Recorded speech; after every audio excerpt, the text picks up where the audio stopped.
Good morning बच्चों।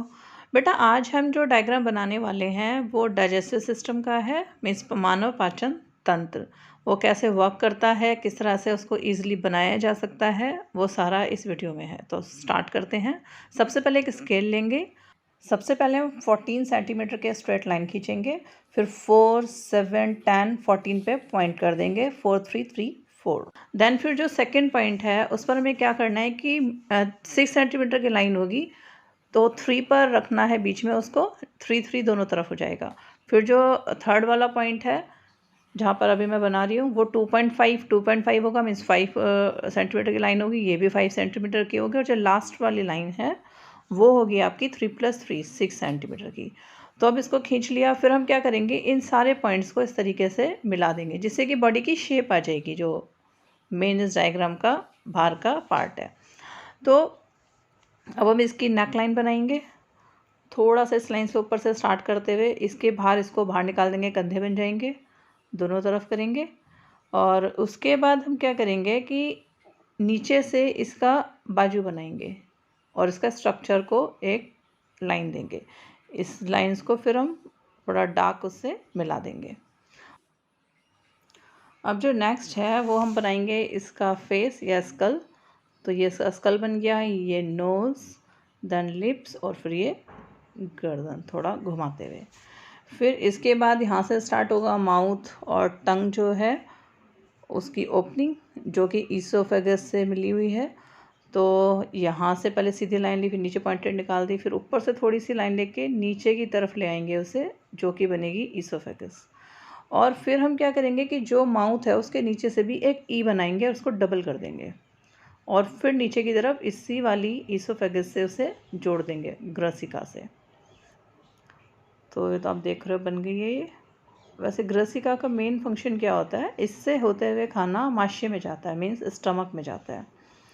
अब ये जो स्टमक है जे शेप का होता है, तो हम इसको घुमाते हुए जैसे डी बनाते हैं ना कुछ कुछ, उस तरीके से इसको इस लाइन जो है बीच की, इससे आगे की तरफ लाके अब यहाँ भी हम इसको बनाएंगे और आगे की तरफ ले आएंगे, इसको भी नीचे कर देंगे फिर। तो ये बन गया स्टमक। उसके बाद अब हम बनाएंगे डायफ्राम। डायफ्राम के लिए जो ये बीच वाली लाइन है, इसी को वो बेस लेते हुए हम इसको धीमे धीमे डबल लाइन एक ड्रॉ कर देंगे। इसके बाद हम बनाएंगे लीवर। लीवर के लिए कुछ ट्रायंगुलर सा इसका स्ट्रक्चर बनाना है, देखो इसको टच करते हुए, और फिर उसको थोड़ा सा आगे कर्व कर दो। और यहाँ पर ही जो लीवर है, लीवर के साथ ही जुड़ा होता है गॉल ब्लैडर। तो गॉल ब्लैडर के लिए नीचे से एक ट्यूब जाएगी, फिर ये बलून लाइक होता है कुछ कुछ स्ट्रक्चर ये, और इसमें छोटा छोटा सा ये स्ट्रक्चर निकाल देना। तो ये बन गया गॉल ब्लैडर। अब हम बनाएंगे पैनक्रियास। तो पैनक्रियास कुछ कुछ उसकी शेप ऐसी ही होती है, जैसे लीफ होती है ना, तो बस ये पैनक्रियास बन गई। स्टमक से टच करते हुए बनाना और इसको थोड़ा जॉइंट कर देना उससे। अब इसके बाद हम बनाएंगे नीचे इंटेस्टाइन्स। तो पहले वैसे जब खाना जाता है आमाशय से, स्टमक से, तो उसके बाद वो जाता है स्मॉल इंटेस्टाइन में, क्षुद्रांत में, है ना। लेकिन हम पहले जो बना रहे हैं डायग्राम में, वो बना रहे हैं बड़ी आंतें, मीन्स लार्ज इंटेस्टाइन्स। तो ये देखो यहाँ से स्टार्ट करेंगे, ऊपर से एक लाइन ली। ये रफली आप इसको कर सकते हो, कोई फिक्स वो नहीं होता है कि जैसे ये डिज़ाइन इस साइड इस हिसाब से ही देना है, वो थोड़ा आगे पीछे हो सकता है। फिर ये बन गया तुम्हारा, ये एनस बन गया गुद्दा द्वार। फिर इसको धीमे धीमे ऊपर ले जाएंगे, फिर यहाँ से ऊपर एक लाइन गई, फिर इसको जॉइंट कर देंगे।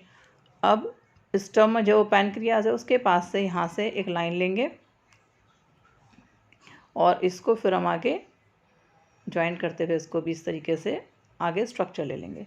फिर नीचे की तरफ लाएंगे तो ये अपेंडिक्स बन गई, परिशेषिका। उसके बाद इसी को ऊपर लेके जाएंगे और एक ट्यूब जो है जिससे कि स्मॉल इंटेस्टाइन से जो जुड़ा हुआ है ना, तो ये वाली ट्यूब आएगी। अब फिर इसको हम ऊपर तक इसको भी ज्वाइंट कर देंगे। ये बन गई हमारी लार्ज इंटेस्टाइन या फिर बृहदांत्र। उसके बाद ये हम बनाएंगे तो इसमें एम का स्ट्रक्चर और 1-2 कॉइल्स बना देना, क्योंकि ये 9 मीटर के करीब लंबी होती है जो स्मॉल इंटेस्टाइन होती है, तो काफ़ी कॉइल्ड स्ट्रक्चर होता है। तो फिर इसको इसी लाइन को हम डबल कर देंगे, जो लाइन्स हमने बनाई हैं, और इसको फिर जोड़ देंगे स्टमक से जो ये ट्यूब आ रही थी उसके साथ। तो ये जो स्ट्रक्चर है ये अब कंप्लीट है। उसके बाद जो एक्स्ट्रा लाइन्स हैं उसको हम रब कर, और लेबलिंग आप लेफ़्ट में भी कर सकते हो और राइट साइड में भी कर सकते हो, तो दोनों तरफ लाइन्स बना लो। उसके बाद ये डायग्राम है, लेबल डायग्राम है। अब ध्यान से आप एक चीज़ को देखो कि जब हम इसको लेबल करते हैं ना, तो एक चीज़ का ध्यान रखना होता है बस, कि जो एरो है वो बिल्कुल उसी पर्टिकुलर ऑर्गन को पॉइंट कर रहा हो या जगह को पॉइंट कर रहा हो जिसको आप लिख रहे हो। अगर मान लो आप आईज बना रहे हो और नोज की तरफ पॉइंट कर रहे हो तो नेचुरली भी गलत हो जाएगा, है ना, तो उसके मार्क्स नहीं मिलेंगे, और मार्क्स तो मेन लेबलिंग के ही होते हैं। तो इस चीज़ का खास ख्याल रखना है। जैसे सबसे ऊपर है सलाइवरी ग्लैंड, है यहाँ पर है, और 2 लोब्स यहाँ पर बने होते हैं, तो ये टोटल मिला के सलाइवरी ग्लैंड कहलाता है, लाला ग्रंथि। देन है माउथ, टंग, मुंह और जीवा, जीभ, इस वाले पोर्शन में आ जाएगी। देन ईसोफेगस, ग्रसिका, इस वाले पाइप को बोलते हैं जिससे खाना होते हुए जाता है। देन स्टमक आएगा, उसके बराबर में आप देखो डायफ्राम ये ऊपर है, यहाँ पर लीवर है ना, लीवर मेन है। फिर गॉल ब्लैडर, ये वाला जो पोर्शन है गॉल ब्लैडर है, एरो देखो यहीं आया हुआ है। देन गॉल ब्लैडर को क्या बोलते हैं, पित्ताशय, और लीवर को यकृत। पैनक्रियास यहाँ पर है, स्टमक के नीचे होती है, और इसको क्या बोलेंगे, पैनक्रियास को अग्नाशय। ये थोड़ा सा इसको ज्वाइन कर देना इससे। और फिर ये है स्मॉल इंटेस्टाइन, श्रुदांत्र या छोटी आंतें। उसके बाद आएंगे बृहदांत्र या बड़ी आंतें, लार्ज इंटेस्टाइन। देन यहाँ पर है अपेंडिक्स, जो ये वाला पोर्शन है। फिर एनस, गुद्दा द्वार, तो ये वाला पोर्शन है। तो ये इसकी लेबलिंग भी कंप्लीट है। इस डायग्राम में कलर भी कर सकते हो। तो कलर के लिए हम जो ईसोफेगस है, या उसके बाद फिर स्टमक है, इंटेस्टाइन है, तो इन सब को तो हम लाइट ब्राउन या फिर ऑरेंज कलर से कर सकते हैं। और जो लीवर है उसको आप डार्क रेड या फिर ब्राउनिश रेड कलर से करना, और गॉल ब्लैडर को आप ग्रीन कलर से कर सकते हो। और जो पैनक्रियाज है उसको भी ब्राउनिश कलर होगा तो बेस्ट है, थोड़ा डार्क ब्राउन। और उसके बाद जो सलाइवरी ग्लैंड है उसको भी हम ग्रीन से कर सकते हैं। नेक्स्ट जो बॉडी कलर है वो तो आप कोई भी कलर यूज़ कर सकते हो, ये आपकी चॉइस है, क्योंकि बॉडी स्किन कलर तो कुछ भी हो सकता है। मैंने वैसे येलो यूज़ किया है। जब ये पूरा कलर हो गया तो फिर हम इसकी आउटलाइन कर देते हैं ब्लैक स्केच से, और स्केच पेन से मैंने इसकी आउटलाइन कर दी है। तो अब ये कलरफुल डायग्राम जो है ये हमारा कंप्लीट है। अब हम ये देखेंगे कि ये जो डाइजेस्टिव सिस्टम है ये वर्क कैसे करता है। तो सबसे पहले तो जो डाइजेशन है वो सलाइवरी ग्लैंड से स्टार्ट हो जाता है। सलाइवरी ग्लैंड जो होती है उससे निकलता है एक एंजाइम जिसे बोलते हैं सलाइवरी अमाइलेज एंजाइम। तो सलाइवरी अमाइलेज एंजाइम का काम क्या है, स्टार्च को माल्टोज में कन्वर्ट करना। इसलिए हम बोलते हैं ना कि खाने को चबा चबा के खाना चाहिए। उसके बाद क्या है कि डाइजेशन यहाँ से स्टार्ट हो गया, किसका, स्टार्च का। फिर नेक्स्ट खाना कहाँ से, ईसोफेगस से होता हुआ कहाँ जाता है, स्टमक में। स्टमक के अंदर 3 गैस्ट्रिक जूसेस होते हैं, जे शेप का होता है स्टमक, कुछ कुछ देखने में काजू जैसा लगता है। इस गैस्ट्रिक जूस मतलब जठर ग्रंथियाँ। फिर HCl, पैप्सिन और मुकस, 3 चीज़ें होती हैं इसमें। जो HCl है हाइड्रोक्लोरिक अम्ल, उसका मेन काम क्या है कि पैप्सिन के डाइजेशन में हेल्प करना और बैक्टीरिया को किल करना, मतलब कि अम्लीय माध्यम तैयार करना जिसमें पैप्सिन ढंग से काम कर सके, उसके बाद बैक्टीरिया को मारना। फिर जो मुकस है या श्लेष्मा है, उसका मेन काम क्या है कि जो स्टमक है उसकी जो इनर लाइनिंग है, अंदर वाली जो लाइनिंग है, उसको HCl एसिड से बचाना, मीन्स जिससे कि उसको प्रोटेक्शन देना एक तरीके से। तो फिर यहाँ पर प्रोटीन का डाइजेशन भी होता है। आपने देखा होगा प्रोटीन, पैप्सिन एंजाइम और पेप्टॉन्स, प्रोटीन को पेप्टॉन्स में कन्वर्ट कर देता है पैप्सिन एंजाइम। तो ट्रिपल टी है ना, PPP, तो उससे आप याद कर सकते हो। यहाँ से हमारा स्टार्ट हो गया प्रोटीन डाइजेशन। तो प्रोटीन डाइजेशन कहाँ से स्टार्ट हुआ, स्टमक से। नेक्स्ट फिर खाना जाता है छोटी आंतों में, मीन्स स्मॉल इंटेस्टाइन में या क्षुद्रांत्र में। तो यहाँ पे आंतरस निकलता है। मेन यहाँ पे जो कन्वर्ट होता है वो कार्बोहाइड्रेट ग्लूकोज में कन्वर्ट होगा, और फैट जो है वो फैटी एसिड और ग्लिसरॉल में कन्वर्ट होगा, प्रोटीन अमीनो एसिड में कन्वर्ट होंगे। तो यहाँ पे जो 3 चीज़ें हैं, लीवर, गॉल ब्लैडर और पैनक्रियाज, इनका भी रोल है। अब लीवर या जो यकृत है उसका काम होता है पित्त रस को निकालना, जिससे कि जो अम्लीय भोजन है, एसिडिक भोजन है, वो क्षारकीय हो जाए, बेसिक बन जाए।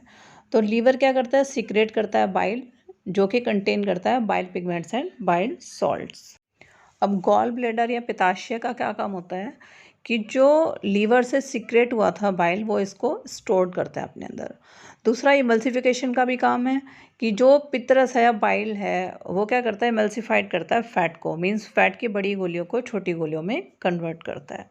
अब जो पैनक्रियाज है या अग्नाशय है, उसमें से कुछ पैनक्रेटिक जूसेस निकलते हैं जिनका काम होता है प्रोटीन, कार्बोहाइड्रेट और फैट का डाइजेशन करना, उनको सिंपलेस्ट फॉर्म में कन्वर्ट करना। तो 3 मेन एंजाइम्स होते हैं पैनक्रेटिक जूस में, एक तो trypsin enzyme, amylase and lipase enzyme. अब जो ट्रिप्सिन एंजाइम है वो क्या करता है, प्रोटीन को पेप्टॉन्स में कन्वर्ट करता है। अमाइलेज एंजाइम कार्बोहाइड्रेट या स्टार्च को ग्लूकोज में कन्वर्ट करता है, और लाइपेज एंजाइम फैट को फैटी एसिड में कन्वर्ट करता है। छोटी आंतों में या आंतों में क्या होता है कि जो उसकी अंदर की लेयर है उसमें कुछ फिंगर लाइक प्रोजेक्शंस होती हैं, मतलब उंगली जैसी संरचना होती हैं, जिनका काम होता है कि जो सरफेस एरिया है इनर लाइनिंग का उसको बढ़ाना, जिससे कि एब्जॉर्प्शन जो है उसको स्पेस मिल सके। तो मेन वही है इनका काम कि अवशोषण का सतही क्षेत्रफल बढ़ा देना। तो उसके बाद जो अनडाइजेस्टेड फूड है वो फिर चला जाएगा बृहदांत्र या लार्ज इंटेस्टाइन में, बड़ी आंतों में, और वहाँ पर क्या होता है कि जो रेक्टल वॉल है वो एब्जॉर्ब कर लेती है वाटर को, मतलब कि जल का अवशोषण होता है, और जो वेस्ट मटेरियल है फिर वो गुद्दा द्वार से या एनस से बाहर चला जाता है। तो ये डाइजेस्टिव सिस्टम कंप्लीट है। काफ़ी इम्पोर्टेंट है, बहुत बार इस पर क्वेश्चंस पूछे जाते हैं, तो जो शॉर्ट नोट्स हैं इनको आप नोट कर लेना, इससे रिलेटेड काफ़ी क्वेश्चंस एग्जाम में आते हैं। Thank you.